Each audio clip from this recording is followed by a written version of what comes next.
There is so much potential, so much power that is stored in the name of Jesus beyond what we use it for. The name of Jesus to some is just a closing sentence in our prayers, but there is much more to that. And the question is, do you know the power and the possibilities that are in the name of Jesus? Or do you merely use the name of Jesus as just a closing sentence in your prayers?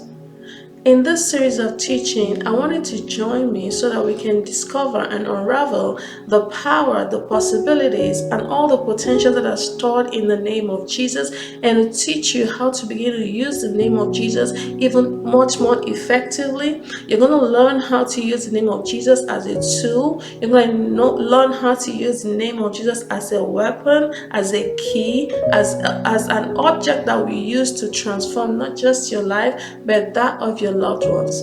The name of Jesus is much more than a closing sentence in our prayers. It is loaded with all of heaven's possibilities.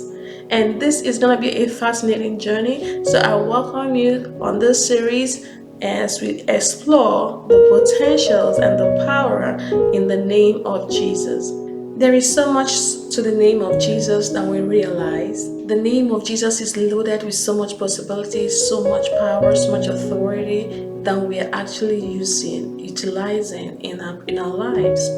The name of Jesus is God's best gift, one of his best gifts that he left for us here before he left the earth. That is Jesus. Resources that Jesus left for us before he ascended into heaven. But the problem is we are not maximizing the name of Jesus because we do not understand, we do not know what it contains. We began to look at what the name of Jesus entails, and today we want to dig a little bit deeper to understand what the name of Jesus entails so that our faith can be strengthened, and we're going to know how to use this possibilities or potentials that are in the name of Jesus to cause changes in our lives and in our families. Welcome to Liberation Time. My name is Ada. So today we're going to be looking at the healing and miraculous power that is in the name of Jesus. And our text is going to be taken from the book of Mark chapter 16 from verse 17. It says, "And these signs will follow those who believe. In my name, they will cast out demons. They will speak with new tongues. They will take up serpents, and if they drink anything deadly, it will by no means hurt them. They will lay their hands on the sick, and they will recover." The New Living Translation says, "These miraculous signs will accompany those who believe. In my name, they will cast out demons in my name." Alright, so these miraculous signs that are going to follow the people that believe in the name of Jesus, and through the name of Jesus they're going to accomplish these miraculous signs. That's what he's actually talking about. So there is miracles in the name of Jesus. There is healing in that name. There is miracle working power in the name. There is power to cast out devils and demons in the name. There is power that even when you drink something deadly, it will not hurt you. There is power that you can even take up serpents. And what does that mean? Serpent here is not referring to live serpents or snakes, but it's referring to satanic powers and all of that. You can pick them up, you can trash them, right? You can just discard them using the name of Jesus. So these are the possibilities that are in the name of Jesus. But the question I'm going to ask you is, how many of these are you doing right now using the name of Jesus? I want you to understand that God is not saying here in the Word of God that we're going to beg God to do these things. No, he's saying that using the name of Jesus, you can accomplish all this, miracles. So there is miracle in the name of Jesus. We can accomplish miracles using the name of Jesus. For instance, he says we shall lay hands on the sick and they shall recover. And when we lay hands on the sick and you pray for them, and then you end the prayer or you declare in the name of Jesus, you're using the name to accomplish healing or recovery in the person.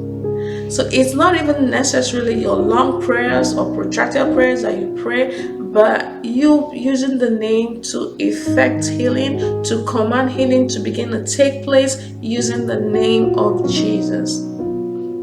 I want us to also take a look at the book of Acts, of the Acts, because the apostles of Jesus, the disciples of Jesus, began to use the name of Jesus to bring about miracles, bring about signs and wonders. And the name is still available to us to do the same that they did, but it only takes understanding.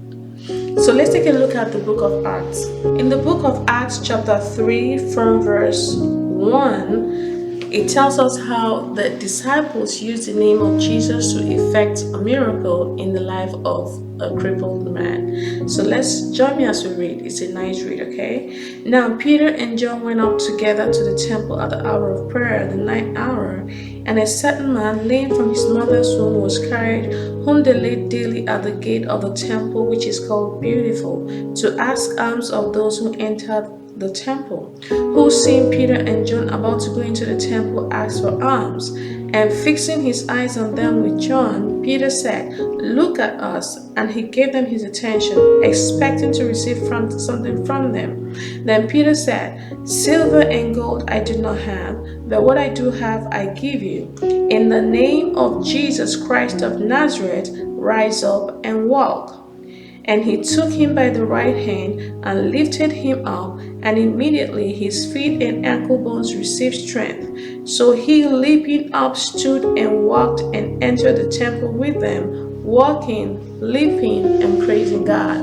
Praise the Lord. Hallelujah. So there is power in the name of Jesus to bring about miracles, to bring about healings, to bring about signs and wonders. Peter did not pray for this man. He announced to the man that, "Hey, silver and gold I don't have, but I got something, and what I have is the name of Jesus." So that is what we are looking forward to get to. The point we want to get to in this series of teachings is we want to get to the place where we can say, "I have the name of Jesus." Do you have the name of Jesus? Can you give the name of Jesus to someone who needs it? If someone is sick, can you give him the name of Jesus? If someone is a demon possessed, can you give him the name of Jesus? If someone needs a miracle, a healing in their body, or even you, can you give them the name of Jesus? Let's look at what Peter said.